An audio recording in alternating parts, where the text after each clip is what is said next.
আল্লাহ কোরআনে যেই মদ এবং জুয়ার বিরুদ্ধে ঘোষণা দিয়েছেন, আমাদের মানবতার মুক্তির দূত, মানবতার মহান কান্ডারি রাসূলুল্লাহ সাল্লাল্লাহু আলাইহি ওয়াসাল্লাম যে মদ জুয়ার বিরুদ্ধে যুদ্ধ ঘোষণা করেছিলেন, সেই মদ জুয়া এই সমাজে আমাদের চোখের সামনে পরিচালিত হচ্ছে দেখে তাদের বিরুদ্ধে আমরা আজকের এই গণজোয়ার তৈরি করার জন্য এখানে উপস্থিত হয়েছি। আল্লাহ তাআলা সূরা মায়েদার 90 এবং 91 আয়াতে বলেছেন, মদ এবং জুয়া পবিত্র কুরআন থেকে আল্লাহ তাআলা সরাসরি স্পষ্টভাবে বর্জন করার জন্য ঘোষণা করেছেন। আরো বলেছেন, মদ এবং জুয়া হলো শয়তানের কাজ। শয়তান আমাদের মধ্যে শত্রুতা এবং বিদ্বেষ তৈরি করার জন্য এই মদ এবং জুয়া মানুষের মধ্যে প্রচলিত করে দিয়েছে।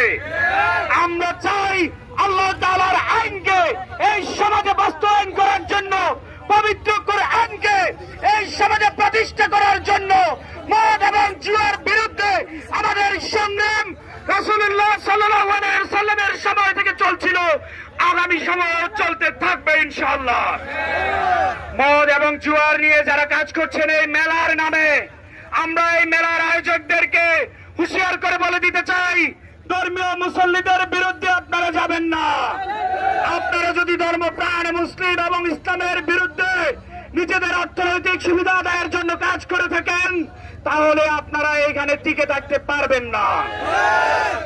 আপনারা বাংলাদেশ সেনাবাহিনীর নাম ব্যবহার করে প্রত্যেকটা উপজেলাতে গিয়ে আপনারা এই মেলার জন্য টিকিট বিক্রি করেছেন, যেটা পরবর্তীতে জুয়া হিসেবে আমরা দেখেছি।